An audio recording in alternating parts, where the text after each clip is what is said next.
তোমার এই ঐতিহাসিক বার্থডেটা কেমন লাগছে? তুমি ভিডিও করা বন্ধ করো।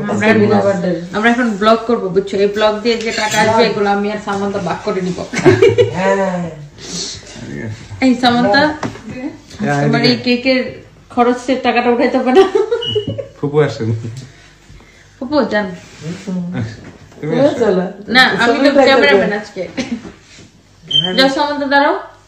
ফুপু জান। আচ্ছা, তুমি ক্যামেরাম্যান হলে তো দেখতো আবার সেই সমস্যা জড়াই গেল। এই জায়গায় একবার কেক কাটিছে, ওই বাড়ি আর একবার তাই না? না, মানুষ আমার গলা শুনে চিনে দেবে ফুপু। আমার গলা তো বাংলাদেশে এক। আচ্ছা, কাটবো আমি। ফুপু জানতো ভিডিও বন্ধ করো। ভিডিও বন্ধ করলে তো হবে না। ভিডিও বন্ধ করো। কেকটা কাটো না, আমি ভিডিওটা তোমার কেক কাটার ভিডিওটা নিয়ে না না আগে আসলে সবাই সেলফি উঠায়। আচ্ছা ফুপু, এই যে আপনাদের যে মানুষজন যে আপনার যে ওর এক্স ওয়াইফ বানাই ফেলাইছেন, এটিতে কি করা উচিত? জবই করা উচিত, জবই। না, আমারে যারা ফোন করেছে না, আমি বলেছি আমি তো ফুফু, ওর মা অনেক সুন্দরী, তাহলে ওর মারে দেখলে কি করে বসে মানুষ? তার তো ঠিক নাই, কারণ মানুষ তো মুখে কিছু লাগতেছে না বলতে।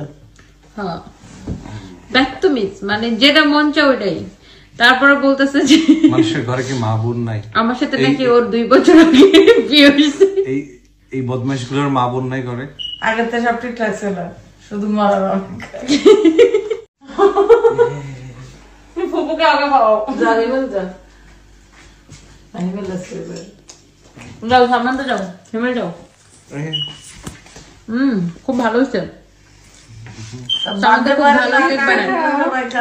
নিজের কেক নিজে খাও, নিজের বানানো কেক।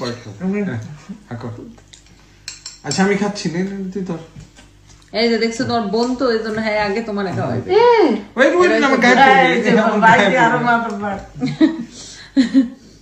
আচ্ছা যাই হোক, সারা সমাচার হয়েছে যে হিমেল একটা বিয়ে করবে, ব্রিটিশ নাগরিক। বাংলাদেশের সুন্দরী মেয়েরা আমার সাথে যোগাযোগ করে। কি হিমেল, ঠিক কিনা? হ্যাঁ, সুন্দরী মেয়েরা তো এবার লাইন ধরবে। আচ্ছা এবার বন্ধ করো।